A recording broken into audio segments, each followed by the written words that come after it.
Good morning. आज planets की journey आगे बढ़ेगी, तो हम बिना कुछ देर किए स्टार्ट करते हैं, क्योंकि आज काफी इंपॉर्टेंट सब्जेक्ट हैं। जैसे किसी भी प्लैनेट की रेमेडी के समय कौन से देवता की पूजा करने से सही होता है, और देवता होते हैं और भी इनर लेयर में प्रत्यधि देवता होते हैं, दृष्टि, उच्च नीच ग्रहों की स्थिति के बारे में हम आज सीखेंगे। और ये इंपॉर्टेंट वीडियो है, ये बहुत काम में आने वाला है, सभी काम में आने वाली है, लेकिन ये आज से अब ये टफ होता जाएगा और ध्यान से आपको सीखना होगा, क्योंकि ये चीजें बहुत इंपॉर्टेंट है। तो हमने आपको बताया था कि सूर्य जो है प्लैनेट, उसका देवता होता है अग्नि, और प्रत्यधि देवता होते हैं रुद्र। अब प्रत्यधि देवता क्या होते हैं? इस देश के प्रधानमंत्री कौन है? श्री नरेंद्र मोदी जी। लेकिन हमारे राज्य के मुख्यमंत्री कौन है? शिवराज सिंह चौहान जी। दोनों हमारे लिए इंपॉर्टेंट है। फाइनली तो सब कुछ प्रधानमंत्री कर रहे हैं, लेकिन इमीडिएट लेवल पे हमें कुछ करना है तो वो कौन करेगा? मुख्यमंत्री जी। फॉर दैट मैटर, अगर हम इस बात को ऐसे समझें कि मुख्यमंत्री जी हमारे देवता हैं, तो हमारे प्रत्यधि देवता कौन होंगे? हमारे जिले के जिला अध्यक्ष, कलेक्टर साहब, जो हमारा काम करेंगे। तो दोनों जरूरी है। किसी भी ग्रह से संबंधित देवता और प्रत्यधि देवता को समझते हैं, फिर हम उस हिसाब से उपाय निर्धारित करते हैं। तो इसीलिए मैं आपको बता रहा हूं। तो सूर्य के हुए अग्नि देवता, और प्रत्यधि देवता हुए रुद्र। रुद्र मतलब शिव। चंद्रमा मूल, इसके देवता हुए वरुण। वरुण जल के देवता होते हैं, और जल वरुण उसका तत्व भी है। देवता वही होंगे जो प्लैनेट्स के तत्व होंगे ना, और उस तत्व से संबंधित देवता होंगे। तो ठीक है, चंद्रमा के हैं वरुण, और प्रत्यधि देवता है माता गौरी, जो शिव जी की पत्नी है, पार्वती जी है। मार्स के देवता है पृथ्वी, अर्थ। कहा जाता है कि जब आप प्लैनेटरी सिस्टम के बारे में, तो कहा जाता है चंद्रमा और मंगल मुख्य रूप से ये धरती से निकले हुए हैं, इसीलिए मंगल का एक दूसरा नाम भूमि सुत भी है। ठीक है, भूमि सुत, भूमि का पुत्र। पृथ्वी, उसका जब पृथ्वी का पूजन करेंगे तो मंगल उससे प्रसन्न होते हैं, या मंगल अच्छी स्थिति में है, या आपके करियर से संबंधित स्थानों से उसका अच्छा सिचुएशन है, तो हम कहते हैं कि आप रियल एस्टेट से रिलेटेड, जमीन से रिलेटेड किसी ना किसी तरह का काम करोगे। एग्जैक्टली क्या काम होगा वो आपके दूसरे ग्रह, नक्षत्र और उनकी स्थिति पे निर्भर करेगा। समझ में आ रहा है कि इसके प्रत्यधि देवता है क्षेत्रपाल। क्षेत्रपाल क्या होते हैं? क्षेत्रपाल काल भैरव जो थे, उनको काम दिया गया आदिशक्ति की जितनी भी 52 शक्तिपीठ है उनकी रक्षा करने का, उनका रक्षक बनने का। आदिशक्ति, जो आपने वो कहानी सुनी है जब सती ने आत्मदाह कर लिया था, शिव की पत्नी, पहली पत्नी सती ने आत्मदाह कर लिया था। ये कहानी नहीं पता। तो अब आप सॉफ्टवेयर के साथ साथ थोड़ा आध्यात्मिक रिसर्च भी करो। मैं आपको एक सजेस्ट करता हूँ, कलर्स चैनल पे, आजकल तो वो सोनी पे भी आने लगा है। सोनी पे महादेव करके एक सीरियल है, देवों के देव महादेव, आप उसे देखिए। जो मैं आपको कहानियां बताता हूँ, बहुत सारी कहानियां आपको वहां से मिल जाएंगी, और आप उसका कनेक्शन एस्टेब्लिश कर पाओ महादेव वाला। हाँ, उसे देखो जब भी समय मिलता है। आजकल तो मोबाइल पे भी देख सकते हो। तो उसमें जो काल भैरव है, मैं शॉर्ट में बताता हूँ, जो काल भैरव है वो 52 उनके हिस्से हुए, 52 हिस्से हुए, और वो 52 जो शक्तिपीठ है, जहाँ पे उनके शरीर के, काल भैरव के शरीर के, नो, काल भैरव के शरीर के नहीं, देवी सती के शरीर के 52 टुकड़े हुए थे। और वो धरती पे अलग अलग जगह गिरे थे। तो हर एक शक्तिपीठ की रक्षा के लिए 52 भैरव उनकी रक्षा करते हैं, उनके साथ रहते हैं। अब भैरव के भी मल्टीपल पार्ट्स हैं, वो हर एक क्षेत्र की रक्षा करते हैं। तो जो हर एक क्षेत्र की रक्षा करता है उन्हें क्षेत्रपाल कहते हैं। आपने सुना होगा हर गांव में कोई ना कोई भैरव का मंदिर होता है, या देवी का मंदिर होता है, तो वो देवी और भैरव कनेक्टेड है ना। आज अगर मैं उसके बारे में बताने लगा तो पूरा दिन निकल, जहाँ पे भी देवी का रहता है वहां पे भैरव जरूर होते हैं। और 52 के अलावा जितने भी भैरव है वो क्षेत्रपाल है। तो क्षेत्रपाल, जब मार्स की बात आती है, किसी का मंगल खराब होता है, तो आप जिस जगह रह रहे हो उसके आसपास कौन सा क्षेत्रपाल है, उस क्षेत्र के पालक कौन है, उनकी पूजा करने से फर्क पड़ता है। समझा? क्षेत्रपाल मतलब वहां पे हमारे जो एरिया में जो भी भैरव है, सिद्ध भैरव है पुराने, वो। ठीक है, अब आगे बढ़ते हैं हम। मर्क्यूरी बुध, तो इसके देवता है विष्णु, क्योंकि मरकरी मैनेजमेंट से रिलेटेड है और सारा मैनेजमेंट किसके पास है, तो विष्णु। और प्रत्यधि देवता है नारायण। अब विष्णु और नारायण में अंतर है। विष्णु वो है जो लक्ष्मीपति हैं, जो क्षीर सागर में रहते हैं, जो अवतार लेते हैं, ये उनका एक रूप है। लेकिन जिन्हें हम नारायण कहते हैं वो एक तत्व है जो पूरे यूनिवर्स, मल्टीवर्स का मैनेजमेंट करते हैं, वो नारायण है। और ये कह दो कि विष्णु का कॉस्मिक फॉर्म जो है ना वो नारायण होता है। जब समझे आप इस बात को, है ना, इस बात को समझ, कहीं पे भी कंफ्यूजन है। लक्ष्मी और लक्ष्मी नारायण बोलते हैं, तो लक्ष्मी नारायण, अब यहाँ पे लक्ष्मी नारायण लक्ष्मी तत्व और नारायण तत्व की बात कर रहे हैं, वही, या विष्णु और लक्ष्मी की बात नहीं कर रहे हैं, तत्व की बात कर रहे हैं। कॉस्मिक फॉर्म की बात आती है तो शिव नारायण, अदरवाइज वो शिव शंकर है। जब वो फिजिकल फॉर्म में है तो शंकर है, जब वो कॉस्मिक फॉर्म में है तो शिव है। इसी तरह से विष्णु जब वो फिजिकल फॉर्म में है, मटेरियल फॉर्म में है, और जब वो इममटेरियल कॉस्मिक कॉन्शियसनेस की बात करते हैं तो वो नारायण की पूजा। जुपिटर इंद्र से संबंधित, इंद्र की जब इंद्र को तो आप समझते हैं, जो सभी देवताओं के राजा हैं, जो इन सभी देवताओं के सिस्टम को मैनेज करते हैं। और जुपिटर के प्रत्यधि देवता है ब्रह्मा समझते हैं, वन ऑफ द ट्रिनिटी, ठीक है। और वीनस इंद्राणी मतलब इंद्र की पत्नी, शुक्र। क्यों इंद्राणी ही, क्योंकि वो स्त्री तत्व भी है। और वीनस मतलब आप देवों के राजा की पत्नी है, तो आपके पास कितना वैभव होगा। तो जब इंद्राणी की, जैन लोगों में जब जो सनातन का एक पार्ट है जैनिज्म, उसमें इंद्र और इंद्राणी बन के महावीर की पूजा की जाती है। आपको शायद पता नहीं होगा, तो ये तो अपने ही सनातन, ये इसके बारे में तो हमें पता ही होना चाहिए। तो जैन धर्म में भी क्या होता है, जब कोई व्यक्ति एक मानव होने से ऊपर उठ जाता है, गुरु तुल्य हो जाता है, तो उस व्यक्ति को की पूजा इंद्र और इंद्राणी मतलब देवताओं के राजा भी पूजा करते हैं उनकी। ये प्रतीक है। तो आपने देखा होगा जैनों को वो सज के मुकुट लगा के उनकी पूजा करते हैं अपने गुरु की। ये प्रतीकात्मक है ना। तो इससे ये समझ में आता है कि अगर आप गुरु तत्व को प्राप्त हुए हैं तो सारा देवता भी आपके चरणों में झुक जाएंगे। तो इंद्राणी, अब इंद्राणी और प्रत्यधि देवता हो गए इंद्र। आप इंद्र की पूजा इंद्राणी की पूजा करेंगे, वो होता है तरीका। फिर इंद्र की पूजा करेंगे तो सब मिलके उस उपाय को अच्छे से किया जा सके। आप समझ रहे हैं मैं ये क्यों बता रहा हूं? कि हमें वो लेयर्स पता होना चाहिए कि भाई हमारी फाइल अगर यहाँ देवता से नहीं पास हो रही तो हमें और कोर में जाना पड़ेगा, या वो रिमार्क डालेंगे भाई पहले अपने मगर कलेक्टर तो नीचे से साइन करके लाओ, पूरा प्रोसेस करके। तो जब बात उपाय की आती है तो हमें कई बार देखते हैं कि कलेक्टर मेरा दोस्त है, बट कहाँ वो कह रहा है यार जब तक ये सरपंच साइन नहीं करेगा ना मैं इसे प्रोसेस नहीं कर सकता। तो you have to go to the sarpanch then, example के तौर पे समझा रहा हूं। आइडियली उनको वैसे प्रोसेस जो होता है ना, बेसिकली उपाय में प्रोसेस इंपॉर्टेंट होता है। ये इंपॉर्टेंट नहीं होता कि आप कहाँ हो, आप किसको जानते हो। प्रोसेस जब बात उपाय की आती है तो वहां पे आप जंप नहीं कर सकते, स्किप नहीं कर सकते। ठीक, आगे बढ़ते हैं। सैटर्न, शनि के देवता है यम उनके बड़े भाई है। यम जो मृत्यु के देवता है वो शनि के बड़े भाई है। और जब आप यम की पूजा करते हैं तो शनि शांत होते हैं। और प्रजापति उनके प्रत्यधि देवता है। प्रजापति कौन? प्रजापति जो दिया है ट्रिनिटी ने, जिसको काम दिया है पूरा मैनेजमेंट करने का। नारायण है, विष्णु अल्टीमेट मैनेजर है, एडमिनिस्ट्रेटिव सुप्रीम है। तो उन्होंने अपने काम, सब काम तो वो खुद नहीं करेंगे, किसी को दे रखे हैं। तो इमीडिएट काम उन्होंने प्रजापति रिपोर्ट्स टू विष्णु, ऐसे समझ लो कॉर्पोरेट वर्ल्ड की तरह। तो प्रजापति, तो शनि बेसिकली क्या होगा, प्रजापति क्या होगा, जो रूल्स बना रहे हैं कि ये काम ऐसे होगा, ये सिस्टम ऐसे होगा। और जब आप रूल बनाने वाले की पूजा करोगे या उसके अकॉर्डिंग चलोगे तो जो शनि है वो देखते हैं आपने सब काम रूल से किए हैं कि नहीं। तो दे आर कनेक्टेड कि उसकी पूजा करने से क्या होगा। वो कहेंगे आई डोंट नो, ये रूल बनाया प्रजापति ने, टॉक टू हिम, मैं तो उसके अकॉर्डिंग ही काम करूंगा। तो आप वहां से अगर स्पेशल अप्रूवल चाहिए भी तो वहां से लेके आना पड़ेगा।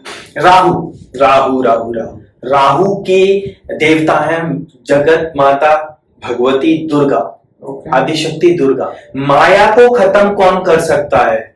जो अल्टीमेट हो। तो माता आदिशक्ति को ट्रिनिटी से भी ऊपर माना जाता है, ब्रह्मा विष्णु महेश से भी ऊपर माना जाता है। तो जो सबसे कठिन माया क्रिएट करता है उसे माता दुर्गा समाप्त कर देती है। तो दुर्गा की पूजा से आपके जीवन में बहुत सारे सुखों की प्राप्ति होती है। आपके मन से, आपके जीवन से माया खत्म होती है, और जब माया खत्म हो जाएगी तो क्या होगा, आपको सब कुछ क्लियर दिखेगा। फिर आप गलत कर कैसे सकते हैं, आपसे गलत होगा कैसे, समझ रहे हो? जब माया के प्रभाव में ही आपसे गलतियां होती हैं। करेक्ट। तो राहु का सबसे बड़ी काट है आदिशक्ति माँ दुर्गा की पूजा। और प्रत्यधि देवता है नाग। क्यों? जब स्वर भानु के बारे में बताया था, जब उनकी गर्दन कटी थी, सिर बन गया था राहु और रेस्ट ऑफ द बॉडी बन गई थी केतु, तब क्या हुआ था, उनके गुरु शुक्राचार्य ने नाग देवताओं की पूजा की थी और कहा था कि भाई इनको पूरा पूरा शरीर, दो बेचारे आधे आधे घूम रहे हैं। तो एक नाग ने नीचे की बॉडी राहु को दी। तो जब नाग जिस फॉर्म में होता है उसे राहु माना जाता है। और नाग ने अपना सिर केतु को दिया, केतु के पास सिर नहीं था, तो नाग ने उनको एक तरह से कंप्लीट किया। तो जब नाग की पूजा होती है तो राहु और केतु की, मतलब बेसिकली राहु की को तो शांत कर ही देते हैं, समझे? तो नाग पंचमी बहुत इंपॉर्टेंट होती है इस मामले में, जब इस तरह की पूजाएं की जाती है। केतु के लिए चित्रगुप्त। क्यों चित्रगुप्त? चित्रगुप्त होते कौन? लेखा जोखा सब रहता है ना। एग्जैक्टली। चित्रगुप्त जो सारा रिकॉर्ड मेंटेन करते हैं, डेटाबेस मेंटेनेंस उनके पास है, सारा आरडीबीएमएस उनके पास है, एडब्ल्यूएस इंजीनियर, पूरा एडब्ल्यूएस इंजीनियर है वो सारी चीज, कोई भी चीज अनरिकॉर्डेड नहीं होती उनके पास, एक एक मूवमेंट की खबर होती है। तो वो चित्रगुप्त। तो केतु कौन है? पास्ट। केतु कौन है? पूर्वज, पास्ट के कर्म। तो कर्मों का लेखा जोखा कौन रखता है? चित्रगुप्त। तो केतु कहते हैं भाई अपने कर्मों को देखो, सही होना है, कर्मों को देखो और सीखो उनसे। केतु मतलब what did you learn out of your past actions, जो मैंने पीछे बताया था। तो चित्रगुप्त। और प्रत्यधि देवता होते हैं ब्रह्मा, क्योंकि ब्रह्मा ने कहा जाता है सबसे, केतु को सबसे पहले रखा गया है। बताया था, क्योंकि वो पूर्वज है। जल तत्व से, जो मैंने थ्योरी ऑफ इवोल्यूशन से कनेक्ट करके देखा था, हम मानते हैं कि केतु था। जलीय तत्व है, जल तत्व उसका है, तो वहां से शुरू हुआ था। तो ब्रह्मा से कनेक्ट किया जाता है, क्योंकि ब्रह्मा ने तो क्रिएशन किया है। तो इस तरह से समझे आप? क्यों समझाया ये? ठीक है। मैत्री। मैत्री मतलब, सर एक क्वेश्चन और था। जब आप लगन बोलते हो कि लगन में देखो और उसमें देखो, तो इसका मतलब लग्न मतलब फर्स्ट हाउस। फर्स्ट हाउस, बस इसका मतलब यही होता है। जो सबसे पहले लग्न की कुंडली भी आप, लग्न की कुंडली मतलब जिस समय आपका जन्म हुआ उस समय फर्स्ट, ये जो पहली कुंडली आती है लग्न कुंडली, वो लग्न कुंडली होती है। दूसरी कुंडली नवमांश होती है, तीसरी कुंडली चंद्र कुंडली होती है, चौथी कुंडली चलित होती है, भाव चलित होती है। तो ऐसे देयर आर मल्टीपल कुंडलीज, किसी भी एक जातक की मल्टीपल कुंडलीज होती ही है। जब हमें इनिशियली चीजें मिसमैच हो रही हो, तो समझ नहीं आ रहा हो, तो हमें और डिटेल में जानना पड़ता है। मतलब ये भी एक लेयर है। हाँ, ये जब हम फलित करेंगे तब आएगा कि कैसे एनालिसिस किया जाता है। और एक आपने जो बताया था जिसके अंदर हमारा सबसे फर्स्ट में हाउस रहता है, उसको फर्स्ट हाउस, हाँ, जिसके अंदर भावत भावम तो रिलेशन हो गया।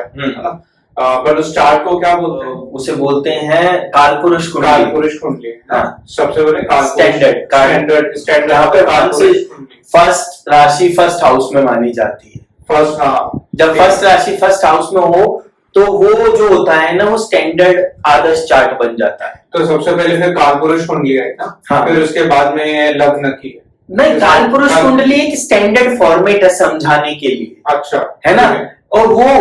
और किसी की लग्न चार्ट कालपुरुष कुंडली जैसा भी हो सकता है, क्योंकि किसी की फर्स्ट राशि यहाँ आ सकती है। कहते हैं ना कि भाई ब्लूप्रिंट क्या है? प्रोटोटाइप, टेम्पलेट है, इट्स अ प्रोटोटाइप कि this is how it goes.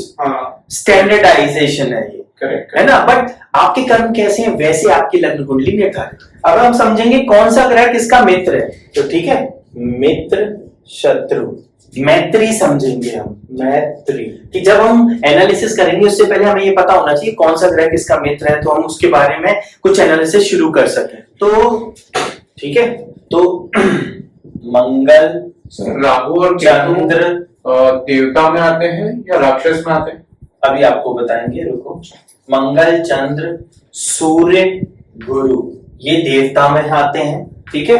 और शुक्र, शनि, राहु और केतु ये राक्षस में आते हैं। और बुध आता है, डिप्लोमेट होता है ये, ये इंटेलिजेंट होता है, ये कम्युनिकेटिव होता है, ये लाइजनिंग करता है बिटवीन देवता और राक्षस, इसीलिए इसे बहुत इंपॉर्टेंट माना जाता है, इसे युवराज भी माना जाता है। ये केवल दो का शत्रु होता है, किसका? मंगल और चंद्र। उसमें भी ये मंगल और चंद्र को अपना शत्रु नहीं मानता, ये बेसिकली मंगल और चंद्र इसको शत्रु मानते हैं। तो आप इसको कह सकते हो कि हाफ एनिमी। जहां पे ये पावरफुल होगा बुध और इनके साथ होगा तो ये लोग इसका खास नुकसान नहीं पहुंचा पाएंगे, चीजें बहुत वर्स्ट सिचुएशन में होंगी, मैनेजेबल होंगी। लेकिन अगर यहाँ पे ये स्ट्रॉन्ग है और ये कमजोर पड़ रहा है तो वो इनको दबा लेंगे, वहां सिचुएशन सीरियस होती है उस एस्पेक्ट की। अदरवाइज ये इनका भी दोस्त है, इन सबका दोस्त है और इन सबका दोस्त है, सिर्फ इनका शत्रु है। और ये नहीं है शत्रुता इनकी तरफ से है। मतलब सिंपल पॉलिटिक्स करते हैं थोड़ी बहुत, ये अच्छी पॉलिटिक्स करता है। तो आप जब देखो पॉलिटिक्स, अभी हम जाएंगे कि किसका करियर कैसा होना चाहिए, तो वहां पे आप देखो कि जो पॉलिटिक्स में जाते हैं वहां पे इस ग्रह का कितना इंपॉर्टेंस होता है। जब आप आईएएस वगैरह ऐसी परीक्षा में जाते हैं तो इस ग्रह का कितना इंपॉर्टेंस होता है।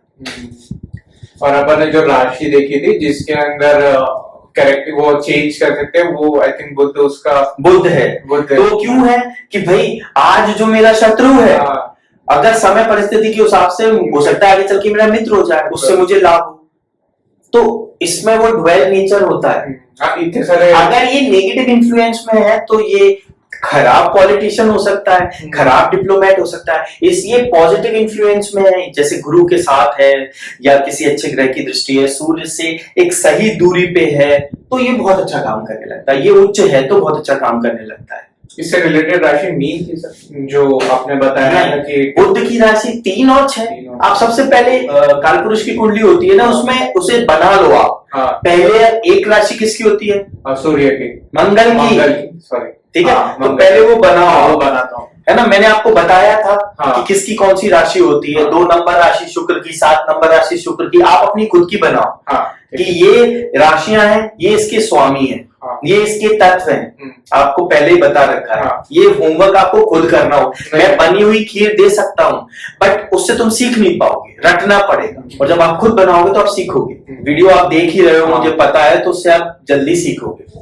बुध किसी से शत्रुता नहीं रखता, केवल ये 2 ग्रह बुध से शत्रुता रखते हैं, ठीक है। बाकी सबका मित्र है, लेकिन ये देव और ये राक्षस आपस में शत्रु माने जाते हैं। लेकिन उसमें भी गुरु और शनि जो है और गुरु और शुक्र जो है ये भी न्यूट्रल है। ये स्पेसिफिक कंडीशन में शत्रुता मानते हैं, हर समय शत्रु नहीं होते, हर समय शत्रु नहीं होते, ये हर समय शत्रु नहीं होते, ये न्यूट्रल होते हैं, है ना। न्यूट्रल होते हैं एक दूसरे के प्रति, क्योंकि गुरु भी देवताओं के गुरु है, शुक्र राक्षसों के गुरु है। तो 2 गुरु आपस में जरूरी नहीं हमेशा शत्रुता करें, वो एक स्पेसिफिक कंडीशन में जब युद्ध होना ही है तब वो आमने सामने होते हैं, मतलब बहुत रेयर कंडीशन में। शनि कर्म फल दाता है और गुरु धर्म का ज्ञान देते हैं, दोनों ही सही रास्ते पे पहुंचाने वाले हैं। तो उनके अंदर आध्यात्म का एक ऐसा धागा जुड़ा हुआ है, गुरु शुक्र शनि इन तीनों में, कि एक दूसरे के इन्हें शत्रु कहना उचित नहीं होगा। हम एक जनरल कैटेगरी बनाने के लिए उन्हें शत्रु में रख रहे हैं, but they are actually neutral and they become शत्रु और मित्र एज पर द सिचुएशन। की सिचुएशन क्या है, जब बात हमारे अस्तित्व की आ गई तो फिर सामने कोई भी हम शत्रु, लेकिन बात जन कल्याण की है। जैसे आपको पता है ना, रावण ने सारे ग्रहों को बांध लिया था, सुना होगा, लंका में। उस समय सारे ग्रहों को छुड़ाने के लिए गुरु, देवताओं के गुरु और राक्षसों के गुरु शुक्र आपस में मिलके पूरी शक्ति से छुड़ाने गए थे और उन्होंने सबको छुड़ा लिया था, दोनों ने साथ मिलके, क्योंकि वो सबके कल्याण की बात थी, तो वो परम मित्र थे वहां। लेकिन शनि को भी छुड़ा रहे थे, लेकिन शनि ने कहा मैं नहीं जाऊंगा, रावण तुमने मुझे बुलाया, बंदी बनाया, मैं आ तो गया, अब मैं जाऊंगा तब जब तुम्हारा सर्वनाश हो जाएगा। तो शनि महाराज ऐसे ही है, फिर चाहे कोई भी हो। तो आप ये कनेक्शन समझे, रियल लाइफ के एग्जाम्पल में हम उसको देखें तो मतलब ऐसा जो समय को ऊपर से दिख रहा है, पुलिस और अपनी आर्मी, ये रहते हैं, कभी कभी इनका भी हो जाता है, बट ये जब भी देश की बात आती है तो नहीं, ये फिर भी एक साइड है। वो इंटरनल सिचुएशन को संभालती है पुलिस, आर्मी एक्सटर्नल सिचुएशन को संभालती है। आप तो ये मान के चलिए कि सत्ता पक्ष और विपक्ष, कांग्रेस और बीजेपी दोनों एक दूसरे के खिलाफ चल रहे हैं, लेकिन जब बात देश की आए, जब पूरे देश की संप्रभुता की बात हो, एकता की बात हो, तो फिर वो एक हो जाते हैं। तो गुरु और शुक्र वहां एक हो जाते हैं। इस तरह से समझो, कहानी की जगह अगर इधर करें, क्योंकि जब बात देश की आए तो वहां पे हम अपनी लड़ाई दुश्मन के सामने नहीं करेंगे, हम अपना अंदर निपट लेंगे। अभी हम साथ हैं, जाओ फेंक दो बम। एक तरीके से हमारा फॉरेन मिनिस्टर टाइप हो गया Shani. Exactly, Shani basically foreign minister नहीं है, शनि जुडिशरी है। और वो जुडिशरी जीवन के हर एस्पेक्ट में होती है, हर मिनिस्ट्री में होती है। न्याय तो सब जगह चाहिए ना, तो वो जुडिशरी है। वो ये नहीं देखेंगे कि भाई तो हिंदू हो कि मुसलमान हो, वो देखेंगे कि भैया ये रूल है कानून की किताब में, अगर कानून गलत भी है तो भाई ये नेताओं से कहो कानून बदलें, क्योंकि हम कानून की किताब से ही चलेंगे। कई बार गलत कानून भी तो बन जाते हैं। तो वो शनि कहते हैं भाई मुझे मतलब नहीं है, मुझे तो जो शिव जी ने बना के बोल दिया है इसके हिसाब से चलूंगा। इसमें आपको कुछ ऑब्जेक्शन है, कुछ इश्यू रेज करना चाहते हो, टॉक टू द एडमिनिस्ट्रेटर जिन्होंने रूल बनाया है। तो अब कहते हैं ना हमने 370 हटा दी, तो वो क्या करते, कानून था, जज को वैसे ही करना था, सिस्टम को वैसे ही चलना था, उन्हें कानून बदल दिया, अब सिस्टम दूसरे हिसाब से चल रहा है। तो ये शनि के एस्पेक्ट है। ठीक है, अब हम आगे बढ़ते हैं। अब हम समझेंगे जो ग्रह होते हैं उनकी दृष्टि कहां कहां होती है, दृष्टि से संबंधित समझेंगे। आपको पता है किस कौन सी राशि का क्या क्या स्वामी है, मुझे बोल के बताइए आप। मतलब बीच में याद है मेरे को, आप बोलो, अब ये याद करो, पता होना चाहिए। अब मैं बताता हूँ, मेष राशि का स्वामी मंगल और वृश्चिक राशि का स्वामी मंगल। तो 1 और 8 का स्वामी मंगल, 2 और 7 का स्वामी शुक्र, 3 और 6 का स्वामी बुध, 4 का स्वामी चंद्र, 5 का स्वामी सूर्य, 9 और 12 का स्वामी गुरु, 10 और 11 का स्वामी शनि। कालपुरुष की कुंडली से 1 और 8 एम, ठीक है। 2 और 7 वी, 3 और 6 MR मर्क्यूरी, 4 मून, 5 सन, 9 और 12 जुपिटर, 10 और 11 सेट। समझे? ये कहीं भी हो सकते हैं, सिर्फ कालपुरुष की कुंडली में मैं ये समझा रहा हूं। तो आपको ये पता होना चाहिए, 1 राशि मतलब मेष राशि, 8 मतलब वृश्चिक राशि। तो वृश्चिक और मेष दोनों के स्वामी मंगल होते हैं, ये मैं समझा चुका हूं। ठीक है, आपको ये याद रहना चाहिए। बिना याद किए नहीं होगा, ये बेसिक चीजें आपके सिस्टम में होनी ही चाहिए। ठीक है, बार बार करने से होगा। अब हम आगे बढ़ते हैं ग्रहों की दृष्टि पे। हर एक ग्रह की दृष्टि 7वीं दृष्टि तो होती ही है। कैसे? मान लीजिए यहां सन है, तो सन की कौन सी दृष्टि होगी? हर एक ग्रह उसके डायगोनल अपोजिट पे दृष्टि रखता है, तो इसकी ये पहला स्थान है, तो 7वें स्थान पे सन की दृष्टि होगी। ओके, बुध के साथ भी है, उसकी भी 7वीं दृष्टि होती है। शुक्र और चंद्र 7वीं दृष्टि से क्या मतलब है? ये इनमें से, इन चारों में से कोई भी प्लेनेट अगर यहाँ है तो उसकी 7वीं दृष्टि यहाँ होगी। इन चारों में से कोई भी प्लेनेट यहाँ है तो उसकी 7वीं दृष्टि यहाँ होगी। क्या समझे? कोई भी प्लेनेट है, कितने प्लेनेट है? 9 प्लेनेट है। से यहाँ पे मार्स है, तो मार्स से 7 घर आगे जाके उसकी दृष्टि होगी। 1 2 3 4 5 6 7, तो मार्स की दृष्टि यहाँ हो। सभी ग्रहों की 7वीं दृष्टि तो होती ही है, कोई सा भी प्लेनेट हो, थंब रूल है। इन 4 प्लेनेट की तो केवल 7वीं दृष्टि होती है, मून की, वीनस की, शनि की और बुध की। लेकिन इसके अलावा जो प्लेनेट है सबकी अलग अलग दृष्टि होती है, मतलब 7 के अलावा भी एडिशनल दृष्टियां होती। ठीक है, तो अब मार्स पे आए। मार्स की 7वीं दृष्टि तो है, लेकिन मार्स की 4थी दृष्टि भी है, तो 1 2 3 4, तो मार्स इस पे भी प्रभाव डाल रहा होगा, इस घर पे। 7वीं तो हो गई, 7वीं पे तो डाल ही रहा है। और मार्स की एक और दृष्टि होती है, 8वीं दृष्टि। 1 2 3, ये 4 हो गया, ये 7 हो गया और ये 8 हो गया।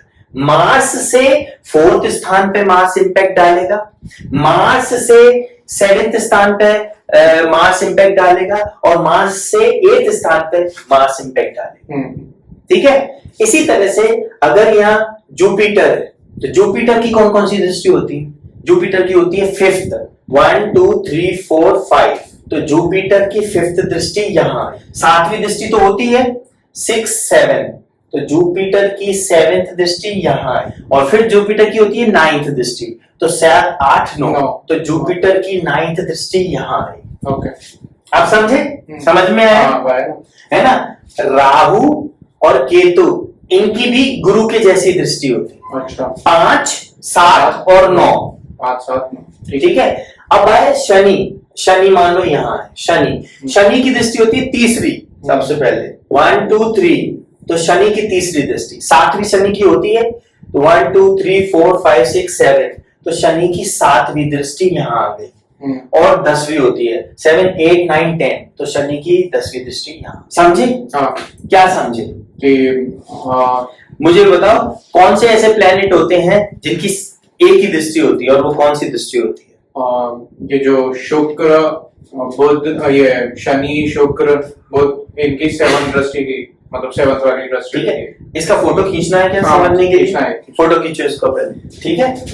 अब मैं आपको बताता हूँ मैट्रिक्स से प्लैनेट्स, तो गुरु राहु और केतु, इनकी होती है 5वीं 7वीं और 9वीं दृष्टि। शनि की होती है 3री 7वीं और 10वीं। मंगल की होती है 4थी 7वीं और 8वीं, ठीक है। और अब कौन बचे? सूर्य, चंद्र, बुध और शुक्र, इन सब की केवल 7th दृष्टि होती है, ठीक है। इसका फोटो खींचो पहले, समझे? आपसे एक और बात बोल रहा हूँ कि जब अपन ये सीखते हैं ना, तो दूसरा काम दिमाग में मत रखा, क्योंकि फिर प्रोसेस करने में दिक्कत आएगी आपको। ये इंपॉर्टेंट चीज है, ये आपको मैं क्लास आगे बढ़ाऊंगा ही नहीं जब तक आप मैं क्लास तो लूंगा, लेकिन पुरानी चीजों के बारे में जब तक मुझे सेटिस्फैक्टरी आंसर्स नहीं मिलेंगे, मैं रैंडम कुछ भी पूछूंगा आपसे, है ना। हो सकता है अगली क्लास में मैं आपसे रैंडम कुछ भी पूछूं, वो अभी डिसाइड करेंगे, या अगली 2 क्लासेस में मैं आपकी प्रिपरेशन समझूंगा। तो ये समझ में आया आपको? अब हम आगे बढ़ते हैं, अब हम बात करते हैं उच्च और नीच। उच्च नीच, ठीक है। तो ये हुआ अपना प्लेनेट, ये उच्च ये नीच। तो इससे हमारा क्या मतलब है? प्लेनेट लिखेंगे अपन, सूर्य, मंगल, चंद्र, गुरु, शुक्र, शनि, राहु, केतु और बुध, ठीक है। तो बुध उच्च होते हैं कन्या राशि में, और नीच के होते हैं, बताओ कौन सी राशि में नीच के होंगे? मीन राशि में। क्योंकि कोई भी जो राशियां होती है ना, अगर 6 नंबर में बुध उच्च के हैं, तो उसके डायगोनली अपोजिट जो 7वां घर होगा वो उसकी नीच की राशि होगी। ये समझे आप? तो उच्च, सूर्य उच्च के होते हैं मेष राशि में। 1 इससे समझो आप, 1 मतलब क्या? मतलब मेष राशि। हाँ। 12 मतलब 12 मतलब मीन राशि। तो ये राशि ग्रह ये सब याद होने चाहिए, ठीक है। तो सूर्य होते हैं तुला राशि में नीच के, मंगल होते हैं मकर राशि में उच्च के, और कर्क राशि में नीच के, चंद्र होते हैं वृषभ राशि में उच्च के, और वृश्चिक राशि में एग्जैक्टली 7 अपोजिट, ठीक है। गुरु होते हैं चंद्र की राशि में उच्च के, और मकर राशि में शनि की राशि में नीच के। शुक्र होते हैं मीन राशि में उच्च के, और कन्या राशि में नीच के। हालांकि शुक्र और बुध मित्र हैं, लेकिन शुक्र जिसमें उच्च के होते हैं उसमें बुध नीच का होता है, क्योंकि शुक्र को चाहिए होता है समझने के लिए लग्जरी, लव, कंफर्ट, ये सारी चीजें चाहिए होती है शुक्र को। लेकिन बुध को ये सब तो चाहिए, लेकिन लॉजिकल एनालिसिस के बेसिस पे। तो शुक्र को लग्जरी चाहिए, कैसे भी मिले, चाहिए ही चाहिए। इसका एक एस्पेक्ट हो गया। बुध क्या? नहीं, लॉजिक, मेरा कितना फायदा है। ऐसा नहीं होगा कि मैं लग्जरी के पीछे भागूं और मेरे को लाइफ में एंजॉयमेंट ना मिले, या जो मैं लाइफ के पर्पस चाहता हूं वो ना मिले।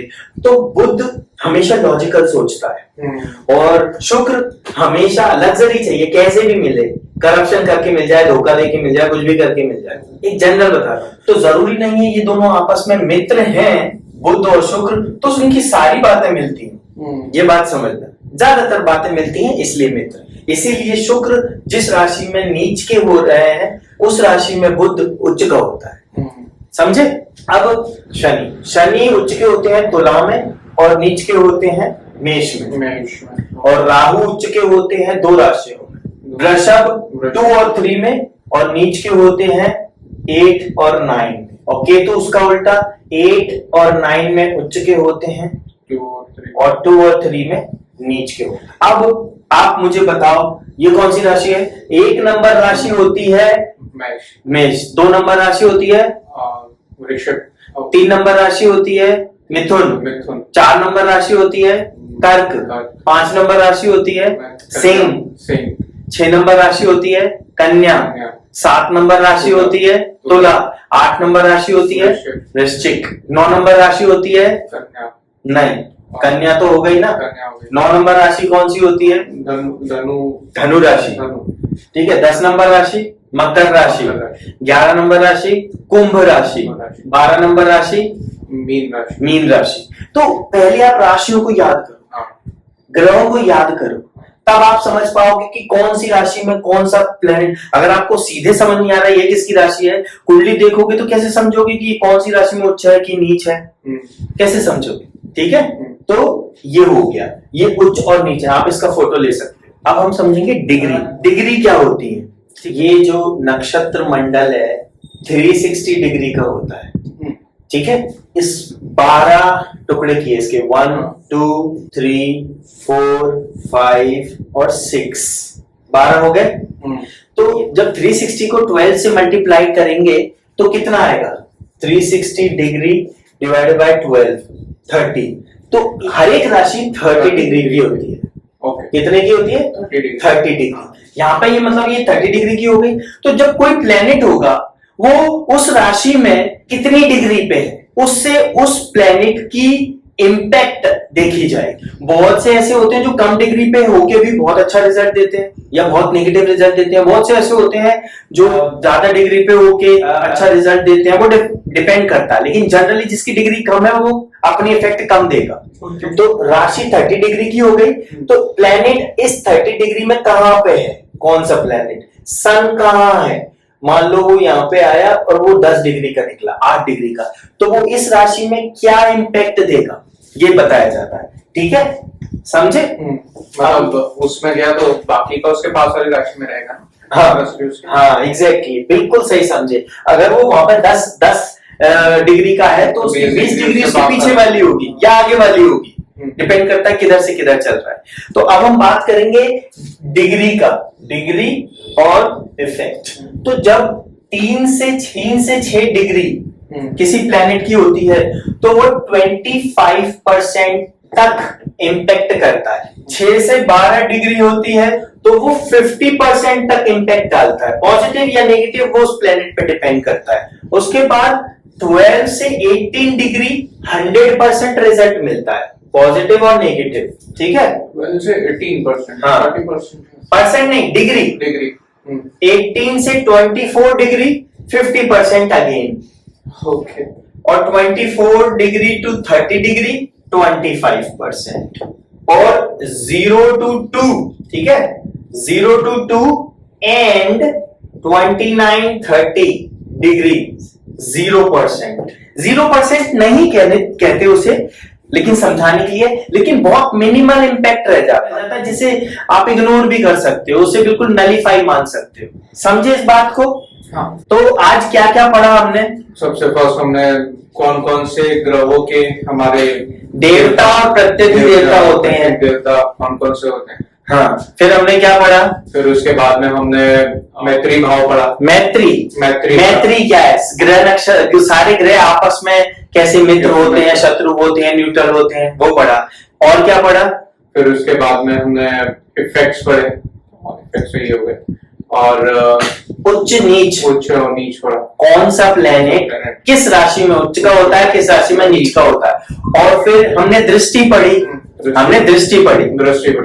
कि किस ग्रह की कैसी दृष्टि होती है और कहाँ दृष्टि पड़ती है। और अब हमने डिग्री पढ़ी कि कोई ग्रह किसी राशि में कितनी डिग्री का है, उससे उसका इम्पैक्ट आप पे कितना हो। तो आज बहुत सारी चीजें हो गई हैं।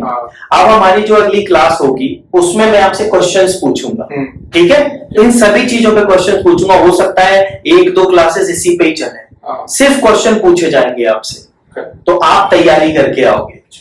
हम अपने स्टूडेंट से तो क्वेश्चन करेंगे ही, अगर आपके मन में कोई क्वेश्चन है तो कमेंट पे मेंशन करें, हम आपका भी आंसर देंगे और साथ में सीखेंगे।